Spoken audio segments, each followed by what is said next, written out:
Hello and welcome back to Irma Sofra. Today I'm going to be showing you guys how to make this amazing chocolate and hazelnut baklava, so stay tuned for my recipe. We're going to start off by making the simple syrup. I have some sugar in a pan here, adding my water, and then a little squeeze of lemon juice, so that's so that the simple syrup doesn't crystallize. Then once that comes up to a boil, I'm just going to lower that down to medium-low heat and cook that for 10 to 15 minutes, and then set it to the side and let it cool. So I picked up this brand for the first time at the grocery store, and I have to say I was really impressed. Loved the sheets. It was really easy to work with. I'm using number 4, and all I'm going to do is I'm going to open this up. It's completely thawed out, and then I'm using a glass dish to put my baklava in. I'm using Nutella for the hazelnut spread and just regular hazelnuts. Once I open it up, you have an option. You can use a tea cloth, like a damp tea cloth, and put it over the phyllo sheets so that they don't dry out. But the process goes by so fast, and these phyllo sheets were such a good quality that you don't really need to, but it's totally up to you. It's just an option. And then I do have 2 sticks of butter here that are completely melted, but I will be honest, I didn't need 2 sticks. You can get away with a stick and a half of butter. To make sure that this process goes by really smooth, make sure that you're using 3 separate spoons for the butter, the Nutella or the hazelnut spread, and the hazelnuts. And then I'm just taking about 2 tablespoons and putting it in my my glass dish. I'll put down below the size. I'm not 100% sure right now what the size of this glass pan is. And then I'm just going to make sure that that bottom is completely coated before I start putting in my baklava.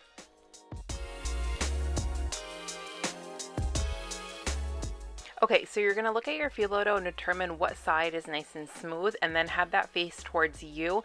It's just easier to fold that way. And then I kind of use like my 4 fingers. You'll see me kind of making that motion right there. So I use like that width. I folded this up, and then I'm going to take the uglier side. So you'll see right now, when I flip it over, you're going to see like that wrinkly, ugly side of that phyllo dough. That's the side that's going to be facing inward. Is inward even a word? I don't even know. That's going to be facing on the inside. That's where I'm going to put like all my filling. So I'm going to put some butter down there, just like a teaspoon, and then a teaspoon of Nutella and a teaspoon of hazelnuts. You can add as much or as little as you like, keeping in mind though, if you add too much, it might pop open. So just keep that in mind when you're adding your filling. And this can be a messy process because of the hazelnut spread. So make sure that you have some paper towels or a towel on hand to clean up your fingers. We definitely don't want any of that Nutella residue that's on our fingers to go on the outside part of the baklava. We want this to be nice and clean. And then I'm just going to go ahead and add about a teaspoon of hazelnuts, and then I'm going to start folding this. Now, the best way for me to describe how I do the process is just to watch me and repeat after me or follow my steps. I'm just going corner to corner. So I start with that bottom corner, folding that over, just gently pressing on that filling, and then taking that other corner and folding it over, and then just repeating the process. Any hazelnuts that fall out, be sure to pick those back up and put them in the baklava, because we don't want any of that delicious filling to be left out of your baklava. And make sure that you're paying attention to your corners. We want nice sharp corners on our triangle baklava. So if you go too fast, it might kind of bend and then you won't get that beautiful little shape. So take your time. The first couple that you make might be a little a little different looking, but after that you'll get used to it and you'll become a professional in no time.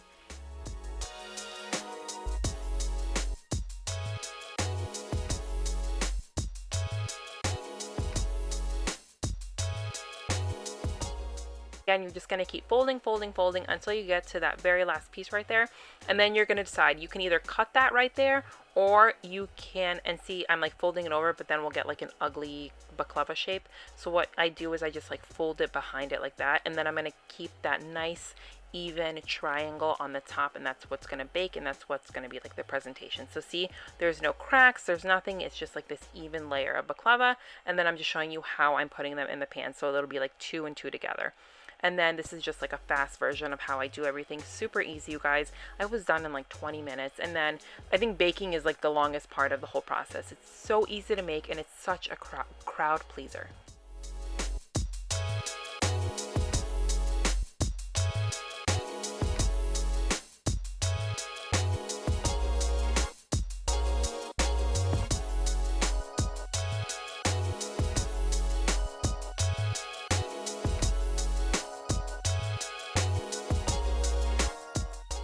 And the very last step, and probably the most important, you're going to make sure you take any remaining butter and you're going to put that all over your baklava.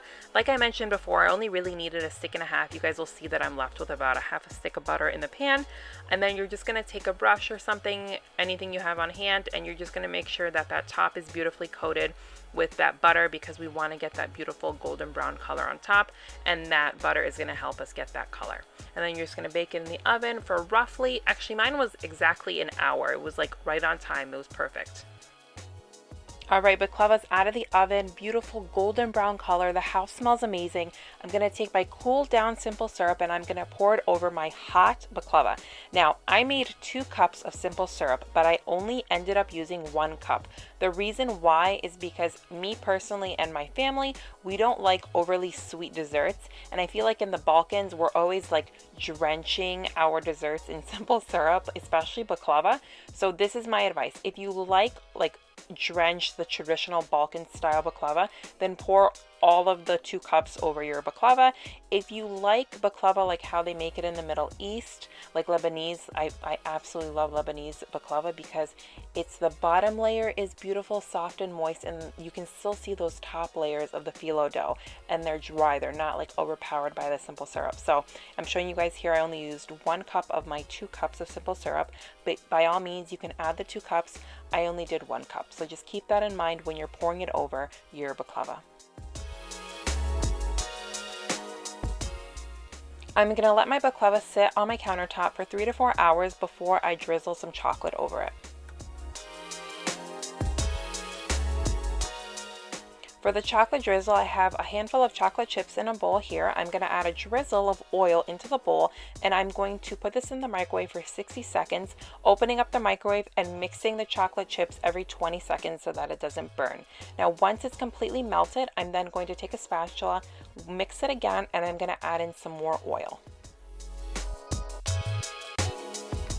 So I'm going to mix in that oil, and then I'm going to pick up my spatula, and what I like to do is I like to make a little like drizzle motion with my hand with the spatula just to see how thick the chocolate is, and it was still pretty thick. So what I'm going to do is I'm going to add another drizzle of oil. So in total I did like 3 little drizzles, and then it was like the perfect consistency. I'm going to put it in a little piping bag and I'll be able to drizzle it over my baklava. This isn't really a recipe, it's just more of the technique on how I make my chocolate drizzle. Thing I like to do, I take a clean bowl and then I make that like squiggle inside of the bowl, making sure that the size of the hole is perfect and making sure that the chocolate is coming out nice and beautifully. And then I'm just going to drizzle this over my baklava and I'm going to let it sit in the fridge for at least 20 to 30 minutes just for that chocolate to harden, or until the chocolate does harden. Mine wasn't, I just wanted to show you guys what they looked like because I couldn't wait any longer. And a little tip, once these do go in the fridge and you want to take them out to eat or to serve, take them out 20 to 30 minutes if you can wait that long before serving so that Nutella can come back to room temperature and get nice and soft. And there you have it, you guys, my take on hazelnut baklava with chocolate inside. Absolutely phenomenal. This is like my go-to recipe when I want something delicious, easy, and you know, baklava is amazing. Who wouldn't want baklava filled with chocolate? Thank you so much for watching. Please be sure to subscribe to my channel if you haven't already. Make sure to add me on Instagram, send me a message, let me know what kind of recipes you guys want to see on my channel, and I will see you guys next time.